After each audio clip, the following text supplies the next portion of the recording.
Today, Moscow is a metropolis of over 11 million people. But 800 years ago, it was a small village on the banks of the Moskva River. A modest settlement surrounded by simple wooden defenses. It gave little indication of its future greatness, or its ability to evolve through adversity. Moscow was frequently attacked and destroyed. Yet each time, it rose from the ashes, stronger and better defended. Its first real test came in 1238. This time, they faced a new enemy: the Mongols.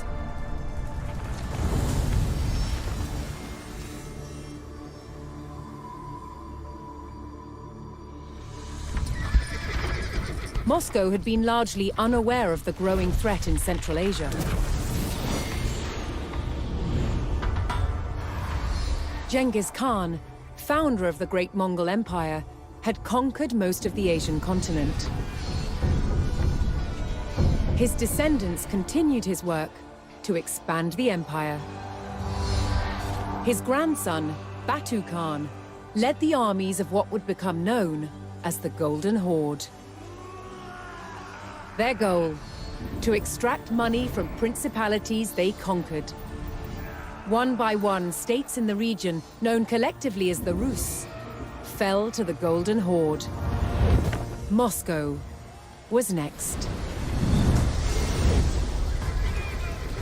In 1238, the Mongol Golden Horde surrounded Moscow and besieged its wooden walls. It would only hold out for 5 days. Moscow burned. That could have been the end of its story, but the people of Moscow were resilient. They would not give up their home or their control of the Moskva River, an important trade route. They began to rebuild and strengthen Moscow's defenses. Yet one question remained: would the terror return?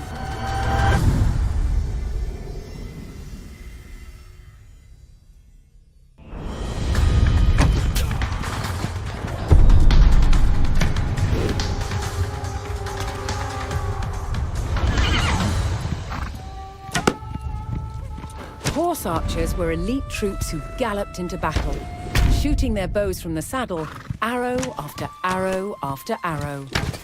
The key to horse archery is being able to fit an arrow to the string, draw it back, and release very, very quickly. Horse archers use a special device called a thumb ring, and this gives us a special technique to lock the arrow onto the bow and shoot. With the thumb draw, the arrow is placed on the right-hand side of the bow. And so taking an arrow from the quiver and onto the string was extremely efficient, allowing horse archers to shoot in rapid succession. The three main shots are the forward shot, the side shot, and the back shot, also called the Parthian shot. Both Moscow and the Mongols had a horse archery tradition that stretched back for centuries. Their armies were well matched with these light and versatile troops, and their conflicts were characterized by the horse archers' fluid style of warfare. Horse archers were famed for their surprise attacks. In Moscow's armies, they could be deployed rapidly in many different terrains, and then appear as if from nowhere. In addition to being expert with their bows, they used both javelins and swords for close-quarter fighting. Attacks could come from any side, so horse archers had to shoot both left and right-handed. Shots taken behind the head offered additional variety in the angles of attack.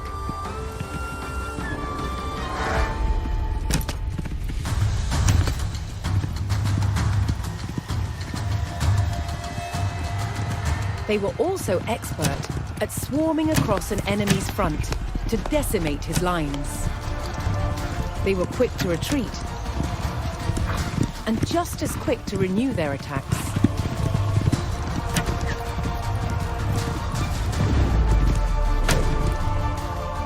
Horse archers were Moscow's crack troops. They patrolled the borders and held them against invaders.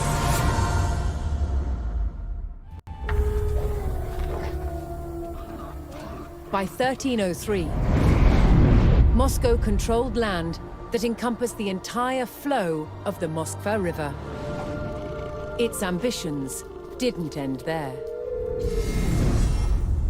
Moscow continued to expand its borders through its wealth rather than warfare. Its tactic was to buy land from bankrupt rulers, acquiring entire towns and villages in the process.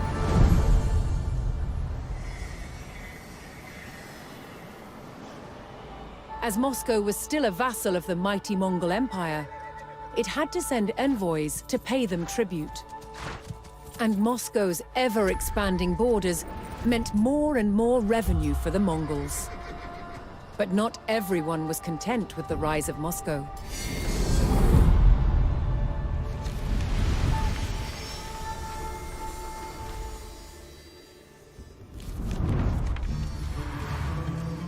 As Moscow grew in power and influence, its Grand Prince, Dmitry Ivanovich, reinforced its vulnerable defenses. Its wooden fortress, the Kremlin, was rebuilt. This time, in stone. But even stone walls didn't deter its enemies.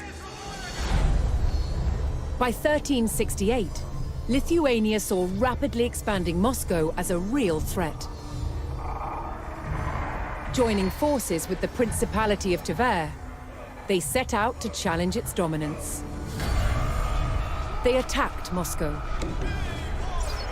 But the stone walls held, and the enemy retreated.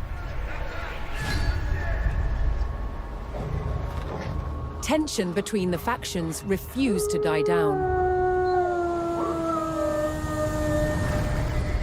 In 1370, Moscow marched on territories belonging to both Tver and Lithuania, igniting a full-blown war. Years of bloody conflict ensued, until Moscow's Grand Prince Dmitry Ivanovich finally defeated both enemies. Yet Moscow was still a vassal of the Mongol Empire, which still demanded tribute. Moscow must keep up the payments or face retribution.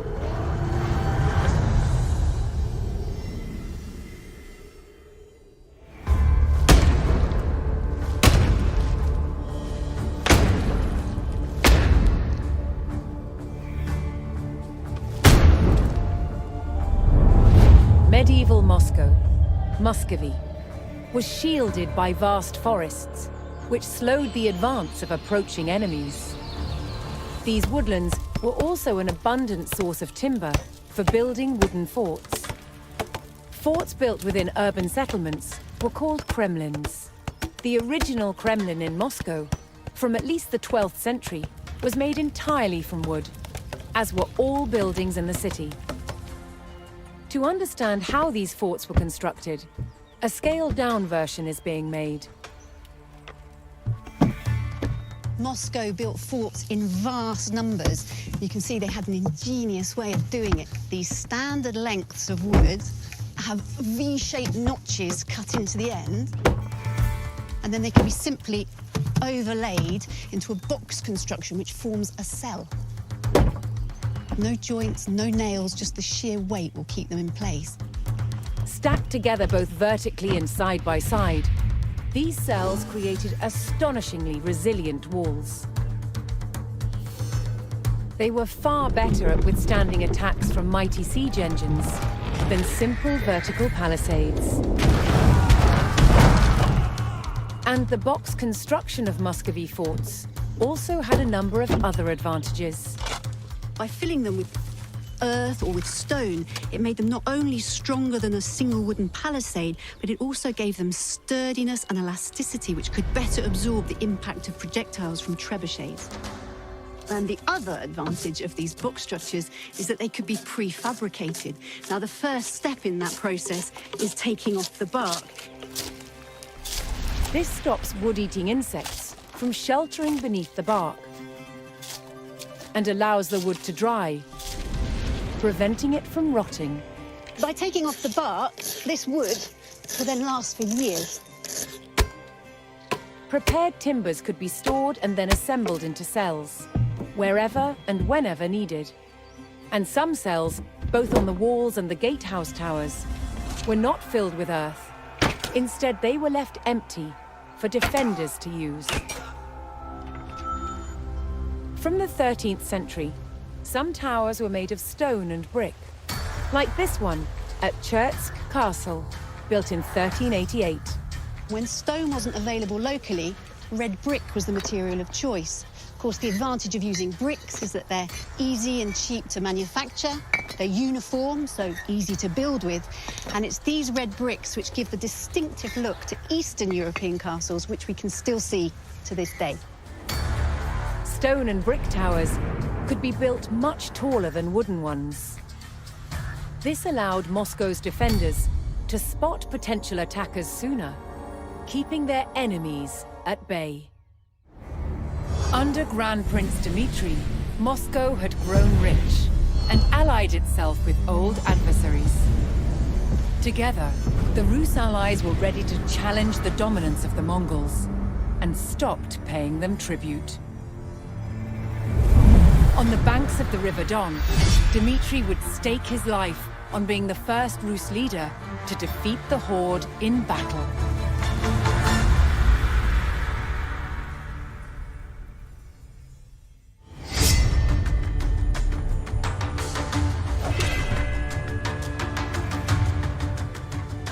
The might of medieval Moscow was powered by strong arms and an unbreakable fighting spirit. Fighting with a sword and shield, eye to eye in a gritty and brutal contest, was the European way. Swords in Moscow developed along the same lines as they did in Western Europe. This is a typical sword of around 1400. It's got a broad, double-edged blade, a simple crossguard, and this heavy pommel counterbalances the blade. They were so well balanced that these powerful medieval swords were capable of being wielded with great speed and fluidity. By the 14th century, improvements in the manufacture of iron made it possible to fashion swords with longer blades. And swords like this, requiring two hands to wield, became more and more common on the battlefield. They were called long swords, and they were used with sophisticated martial techniques. It does have incredible and terrifying power. But there was another influence on Moscow. Moscow traded with the East, and Moscow fought with the East. And it was from the East that Moscow adopted the saber, with its distinctively curved blade. The curve on a saber blade gives a natural slice to the cut, so cutting deeper for less effort. These exceptionally light swords were first and foremost a horseman's weapon. As a single-strike weapon, using the speed of the horse for impact, it was one cut onto the next. But cutting wasn't their only use. Even with a curved blade, you can still deliver an effective thrust.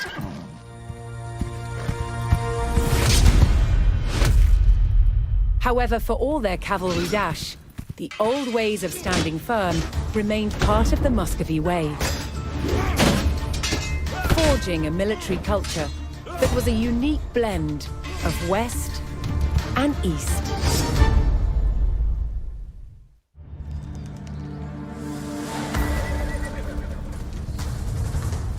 On the morning of September 8, 1380, at Kulikovo, the Moscow-led Rus army defeated the Mongols for the first time. One of the key battles of the medieval age, it was a transformative event in the rise of Moscow as the future capital of Russia.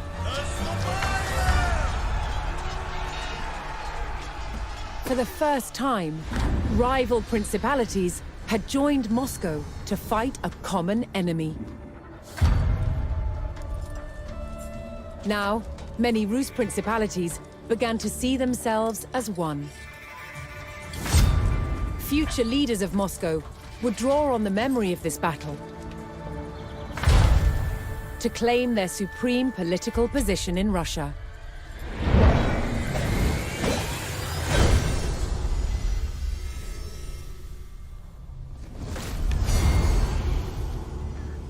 Moscow's Grand Prince, Dmitry Ivanovich, had led the Rus principalities to victory over the Mongols, reinforcing his dominance. But for the Mongols' leadership, the defeat at the Battle of Kulikovo was disastrous. The ruler of their Golden Horde was overthrown by a descendant of Genghis Khan. His name was Toktamish. And Toktamish was not going to let the treacherous Moscow-led Rus get away with rebellion. 2 years after their defeat at Kulikovo, Toktamish's Golden Horde set out to attack Moscow.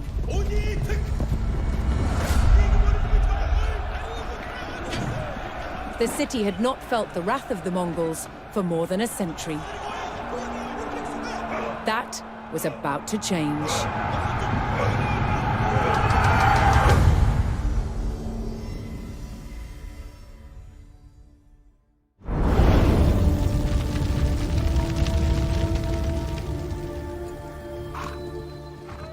Among both the armies of Moscow and the Golden Horde were strange-looking creatures. Grotesque, sinister faces that struck terror into a foe.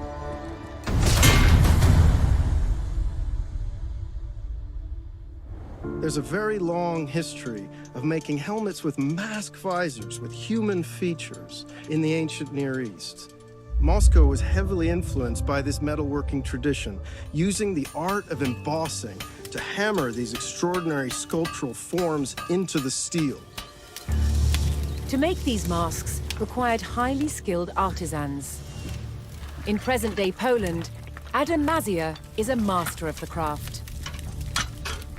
The process begins with a thick, flat sheet of wrought iron.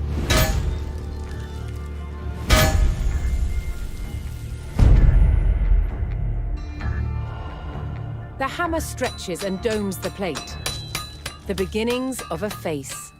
As the metal is pushed out, it becomes thinner and so easier to work. Adam marks a center point and an outline of the nose.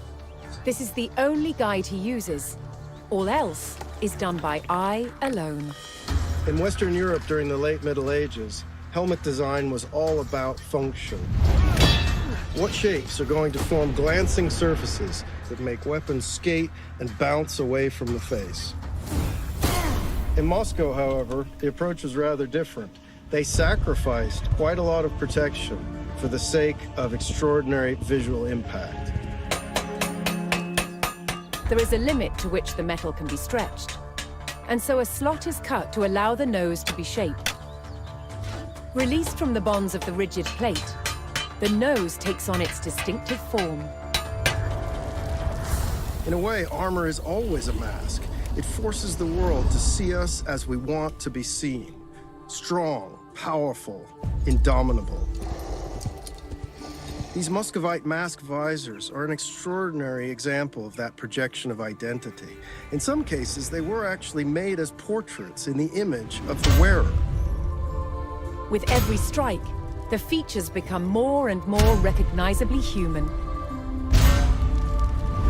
The furnace imbues the mask with a warrior's fury. When finished, the visor is given a high polish and attached to its helmet with this rotating hinge that allows the visor to be raised and stowed when not in use. But it can always be quickly lowered as soon as danger threatens. A man could project his power with such a mask. A man could hide his fear with such a mask, and by doing so, he could be brave. In the century following the Mongols' vengeful attack on Moscow, Dmitry Donskoy's son and grandson clung to the Rus throne. Amid old rivalries and fragile alliances, Dmitry's great-grandson Ivan III set out to consolidate Moscow's control over all the Rus. But one independent republic would not yield to Moscow, the wealthy commercial center of Novgorod.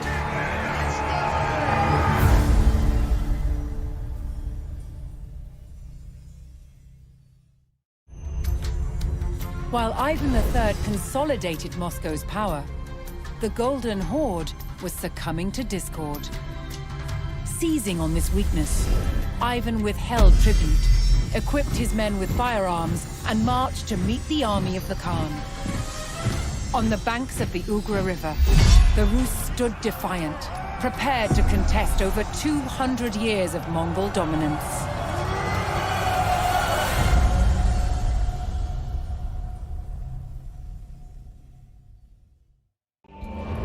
From long, harsh winters to Mongol invasions, life for Muscovite peasants was tough.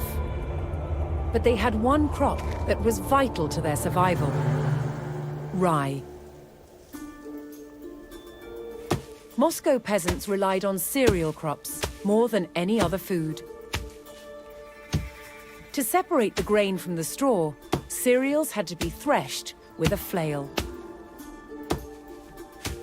This tool could also be repurposed for battle. When the Grand Prince called upon peasants to serve in the army, they would have become armed with their tools of the trade, their pitchforks and their pikes, but chief amongst their weapons would be the flail. Farming crops in a land that was covered in snow for 6 months of the year was challenging. But rye was one crop that was particularly adapted to the extreme Moscow climate.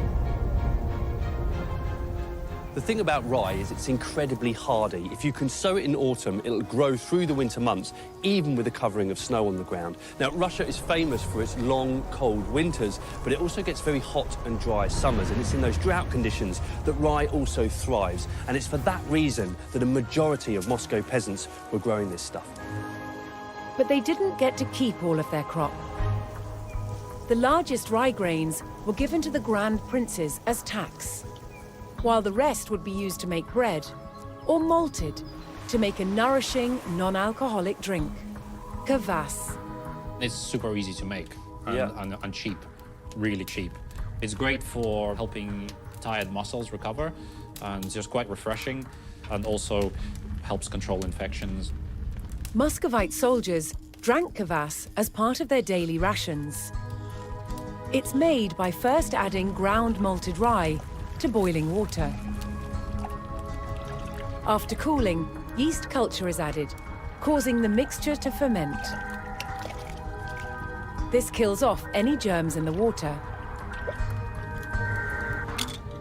There you go. Around 3 days later, the kvass is ready to drink. The bubbles are really starting to come up now. Yeah. Just the yeast doing its work.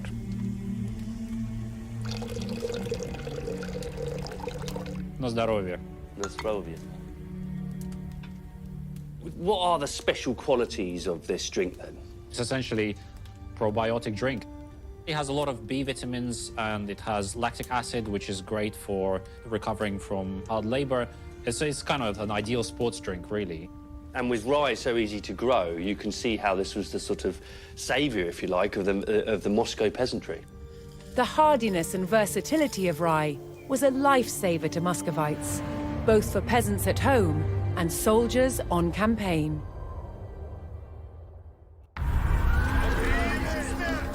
In 1480, Moscow's army, led by Ivan III, faced off against the Mongols across the banks of the Ugra River.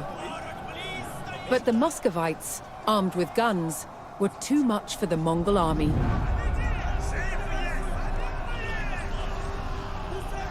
When the Mongols realized reinforcements weren't coming, they retreated. Now Ivan III was free to pursue his ambitions to expand Moscow even further.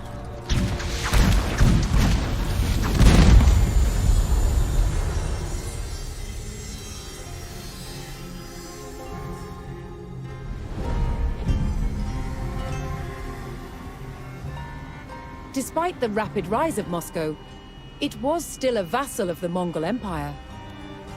But after the stand at the Ugra River, Ivan III's ongoing refusal to pay tribute antagonized the Mongols. Yet, retribution never came. Cracks had developed in the highest levels of Mongol rule, and the Golden Horde shattered into smaller khanates, beset by infighting. So Moscow was left free to expand. Ivan III continued taking control of smaller Rus principalities by any means necessary. Some had been ruled for over 100 years by an historic enemy, Lithuania. Ivan III was determined to take them back. By 1500, he had turned Moscow into more than just a city or a state. It was an entity that he claimed represented all the Rus people. Ivan's successor, Vasily III, would fight to take back the lands from Lithuania that he believed belonged to Moscow.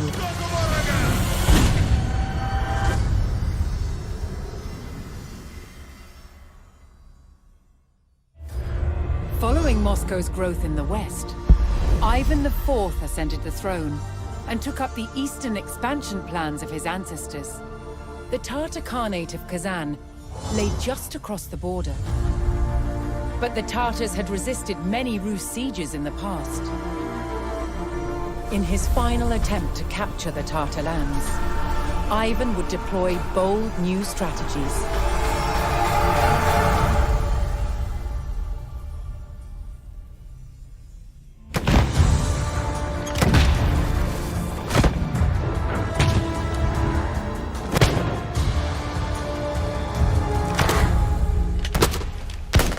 Streltsy is the Russian word for shooters, and from the late 15th century, the armies of Moscow had included regular troops, armed with an arquebus, a standard firearm in all European armies at the time.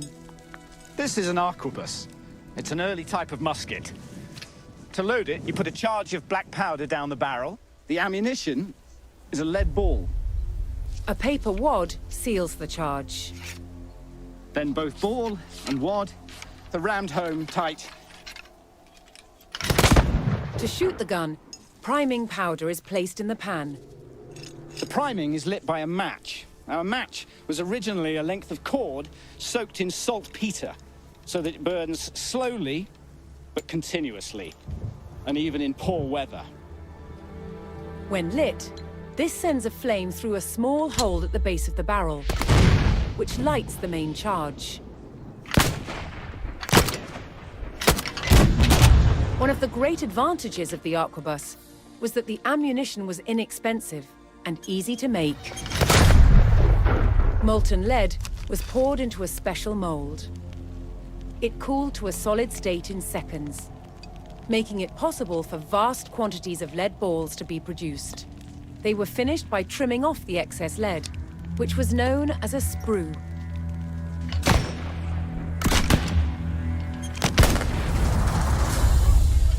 Streltsy received regular payment of both money and bread, and they lived with their families in purpose-built settlements called slobody. Streltsy were a new type of army, ordinary troops recruited from tradespeople and farm workers. An early arquebus had an extremely heavy barrel. To shoot it with accuracy, the gun had to be steadied, and Streltsy had a unique solution.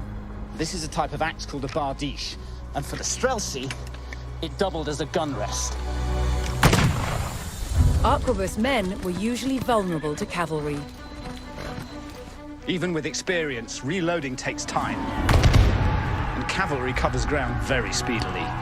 Once you've shot, your position becomes perilous very, very quickly.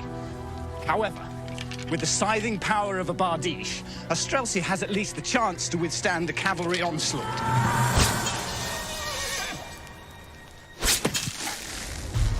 It took a brave cavalryman to ride into a hail of bullets, but an even braver one to face the horror of these axes. Over time, Moscow's armies recruited more and more men armed with guns.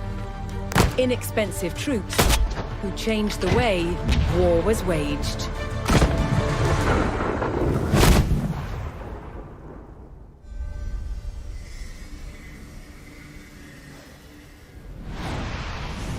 Ivan IV had broken through the walls of the ancient city of Kazan, and his army flooded the streets. They hunted down its defenders and their allies, and brutally sacked the city. Kazan had fallen to the unstoppable military might and strategic innovation of the Muscovite war machine. In the years that followed, Ivan IV waged war after war to bring vast new territories under Moscow's rule. By 1547, he had declared himself the first Tsar of all Russia. And his never-ending fight for territory set the course for those who ruled after him.